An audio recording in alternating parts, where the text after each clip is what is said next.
sur la forme de chacun de ces discours, puisqu'on vient d'aller du côté de François Fillon. Votre avis, Florence Portelli, comment avez-vous vécu ce tout dernier meeting de campagne ? Écoutez, avec à la fois de la sérénité et de l'émotion, on était à fond derrière lui. C'était agréable de voir aussi une partie de la droite rassemblée. Il y avait Bruno Le Maire, il y avait Éric Woerth pour Nicolas Sarkozy et tant d'autres. Donc ça fait du bien de voir la famille qui commence à se réunir. Et puis un François Fillon plein de fougue devant 10 000 personnes. Donc c'est vrai qu'on sentait un élan qu'il portait peut-être encore plus loin que la primaire. Un élan aussi, vous avez senti ça du côté de chez Alain Juppé ? Pourquoi vous dites ça avec le sourire ? Parce que je vous écoute tous, vous savez, ça m'amuse d'ailleurs. Qu'il y avait un petit peu moins d'ambiance. Et je vais vous dire quelque chose. Objectivement, je vous écoute tous tout à l'heure, sur toutes les chaînes d'ailleurs, et vous faites comme d'habitude. Tout est plié, tout est fait. J'entendais tout à l'heure. C'est pas du tout ce que j'ai dit. C'est votre petit sourire, vous savez. Je parle juste de l'ambiance, je parle pas du fond. Mais je dis ça parce que c'est très frappant, je le sais. Les téléspectateurs qui vous regardent pensent la même chose. J'ai reçu d'ailleurs, c'est amusant, il y a même des tweets qui disent « Bon courage, tout le monde est conquis par François Fillon, vous allez voir, vous allez être seul sur le plateau ».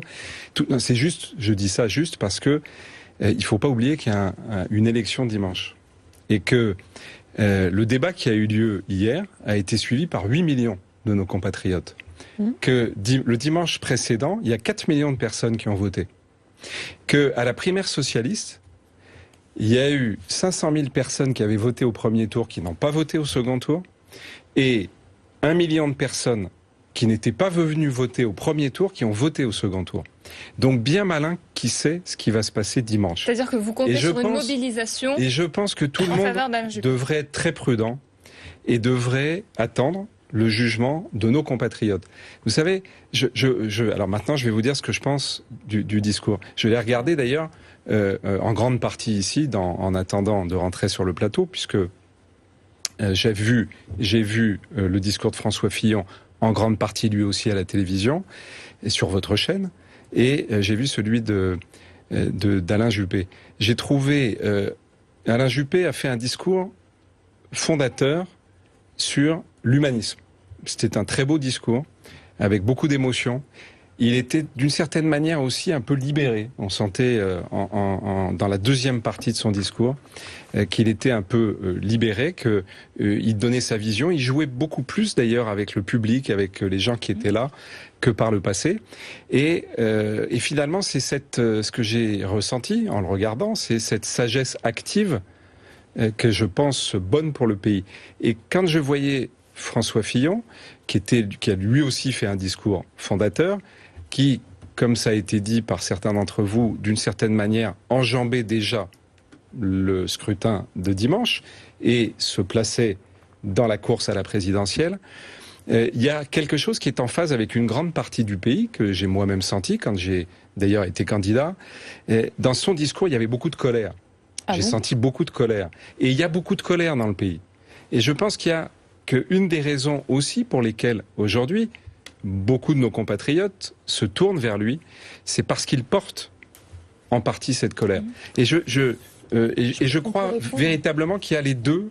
Et finalement, les deux candidats portent deux messages différents. Pour vous, c'est l'apaisement chez Juppé et la brutalité chez Fillon ? Non, mais vous voyez, regardez, j'ai parlé de colère du pays et j'ai dit que François Fillon était d'une certaine manière, dans son discours, assez en phase avec cette colère. Et que de la même façon, Alain Juppé parlait avec une sagesse active qui, peut-être, j'entendais tout à l'heure Ludovic Vigogne, n'est pas en phase avec tout le monde aujourd'hui dans le pays. Mais moi, je veux me projeter dans cette France heureuse que je pense qu'il faut dessiner pour le pays. Bon, alors, écoutez, moi je vais essayer de ne pas retomber dans la caricature dans laquelle nos amis, parce que pour moi ce sont des amis, nous ont essayé de nous entraîner pendant une semaine. Alors tout y est passé. J'ai même, alors pas chez Alain Juppé, mais lu dans la presse le pétainiste François Fillon. On a lu aussi qu'il était ultra-libéral, archi-conservateur. C'est l'homme des superlatifs en ce moment, alors qu'il était totalement méprisé et ignoré, même par le camp de ses propres amis la semaine dernière. Donc ça nous fait un peu sourire. C'est-à-dire quand vous êtes à 8%, tout va bien, vous êtes parfait, puis quand vous êtes à 44, vous êtes subitement affreux. Bon, je pense que c'est un petit peu caricatural, et je rappelle tout de même que la semaine prochaine, nous allons devoir nous rassembler derrière un homme et un projet. Moi, je ne le trouve pas du tout en colère, il est souriant, il est serein, il est simplement non résigné.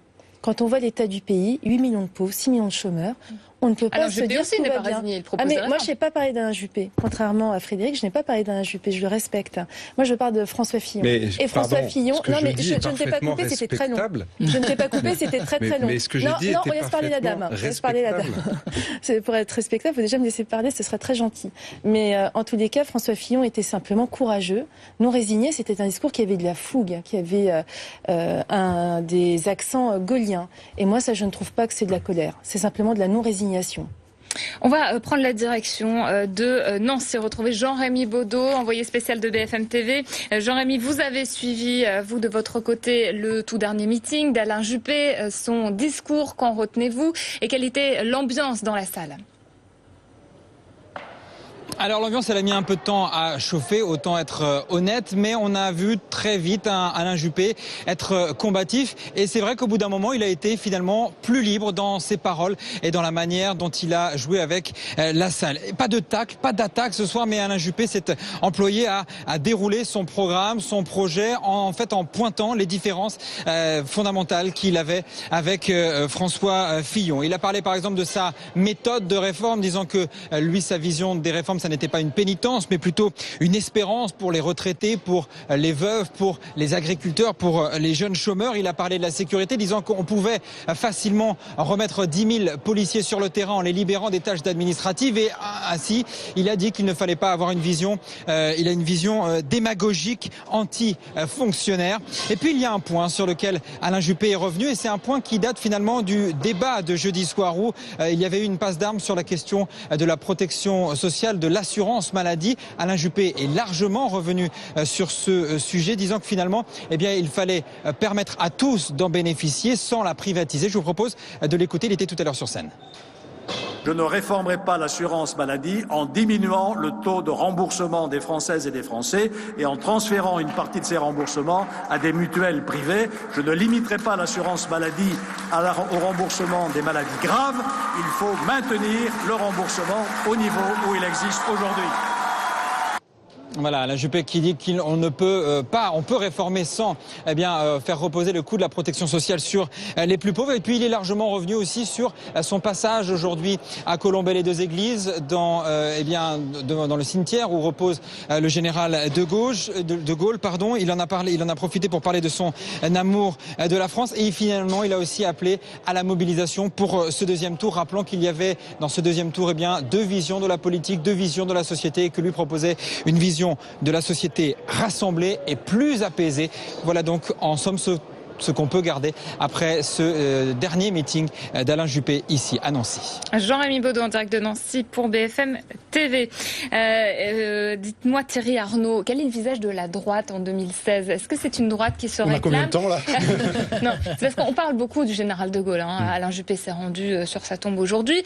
François Fillon aussi en a parlé dans son discours. Est-ce que c'est vraiment une figure de référence qui est importante pour l'électorat de droite aujourd'hui ? Elle le reste évidemment, mais la question que vous posez est très intéressante. Pourquoi ? Parce que on a vu finalement que d'une certaine manière, les candidats eux-mêmes à cette primaire avaient beaucoup de difficultés à répondre à cette question. Nicolas Sarkozy, il est allé chercher une droite qu'il n'a pas trouvée. Alain Juppé était présenté comme le grand favori des sondages en étant l'incarnation d'une droite qui finalement ne s'est pas matérialisée autant qu'il l'espérait, puisque sa performance au premier tour a été évidemment très décevante pour lui.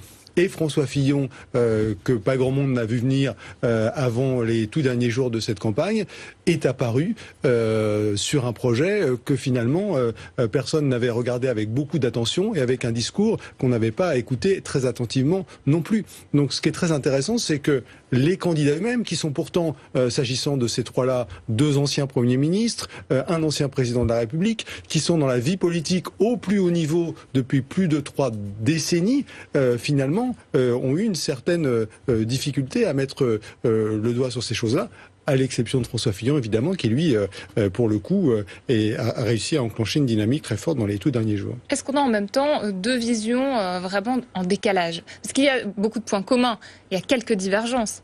Il y a des divergences, oui. Alors d'abord, pratiquement, dimanche soir, la droite sera rassemblée, il n'y a aucun doute là-dessus. Deuxièmement, celui qui sortira de cette primaire, et c'est aujourd'hui le favori est François Fillon, il en sera vraiment le patron. Il en sera le patron sur un plan pratique, c'est-à-dire que il choisira le prochain patron du parti, donc c'est déjà quelque chose d'important. Il révisera les investitures, et puis tout le monde viendra lui baiser les babouches. Hein. C'est comme ça que ça se passe en politique. Donc voilà. Après, ce qu'a réussi François Fillon, pour revenir à la question sur la droite qu'il incarne et cette divergence des droites, son grand succès, c'est d'avoir réussi à se placer au carrefour de tout ce qui aura marqué la droite pendant ce quinquennat. Qu'est-ce qui a marqué la droite durant ce quinquennat? Le ras-le-bol fiscal, le mouvement des pigeons, la manif pour tous évidemment, mais aussi les succès des livres de Villiers, de Zemmour et Fillon. Il a su envoyer des messages à tout cet électorat-là, à tous les gens qui s'étaient reconnus dans ces différents mouvements. Il en a fait la synthèse et c'est ce qui a expliqué dimanche son succès. Cet électorat-là ne fait pas toute la droite et on en parlait avec vous, Frédéric Lefebvre. Hein, le second tour n'est pas terminé. Je pense que les gens ont bien compris ça. Qui représente finalement l'électorat d'Alain Juppé? Qui voulez-vous rassembler avant dimanche?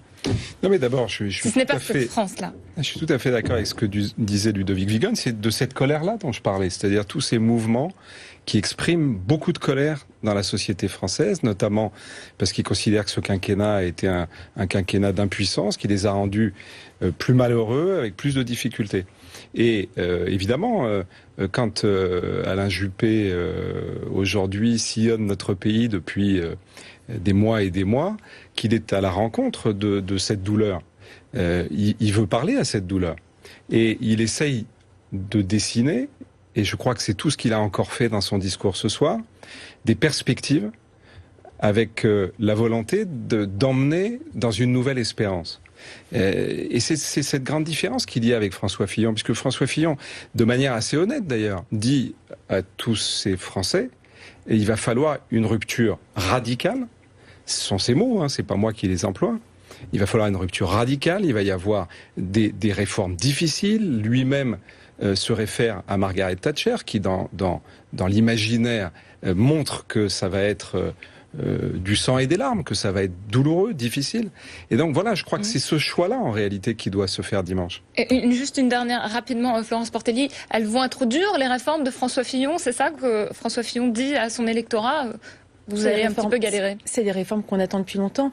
Mais pour répondre à Frédéric, ça fait pas des mois et des mois, mais ça fait des années et des années qu'il sillonne le pays. Ça fait 3 ans. Ça fait 3 ans qu'il est à la recherche d'un diagnostic clair pour proposer un programme très clair. Mais vous savez, l'électorat de droite, c'est pas qu'il est en colère.